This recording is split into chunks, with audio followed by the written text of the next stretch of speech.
ఒక 2 నిమిషాలు టైం ఉంటే ఈ వీడియో ఎండ్ వరకును ఈ వీడియో ప్రతి ఒక్క కాలేజ్ అమ్మాయిలకు షేర్ కొట్టండి.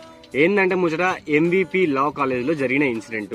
ఒక ఇద్దరు లవర్స్ కలిసి ట్రూగా లవ్ చేసుకుంటుంటే ఇద్దరు కలిసేసి 4 గోడల మధ్యలకు వెళ్ళిన తర్వాత ఆ లంజోడుకు వీడియో కాల్ చేసి వాళ్ళ ఫ్రెండ్స్ కి చూపెడుతుంటే వాళ్ళ ఫ్రెండ్స్ రికార్డ్ చేస్తున్నారంట. ఫోటోని వీడియోని అన్నిటిని రికార్డ్ చేసి ఆ అమ్మాయిని బ్లాక్ మెయిల్ చేస్తే ఒక 2 months తర్వాత బ్లాక్ మెయిల్ చేయంగా వాళ్ళు నలుగురు కలిసి ఒకటే అమ్మాయిని రేప్ చేసిరంట.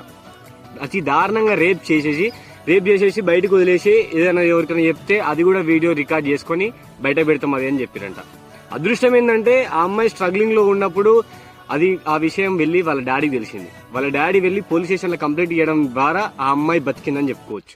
ఆ పోలీస్ స్టేషన్ లో కంప్లైంట్ చేయడం జరిగింది. అక్కడ ఉన్న పోలీసులు ఆ అమ్మాయి మీద రియాక్ట్ కావడం జరిగింది, ఆ అబ్బాయిల మీద రియాక్ట్ కావడం జరిగింది, ఆ అబ్బాయిల్ని గుద్ద బొక్క వల్దెంగడం జరిగింది. మెయిన్ థింగ్ ఏం చెప్తున్నానంటే ఇక్కడ ఉండే అమ్మాయిలు ఇప్పుడు పెళ్లి చేసుకుంటాం అనేసి అతి దారుణంగా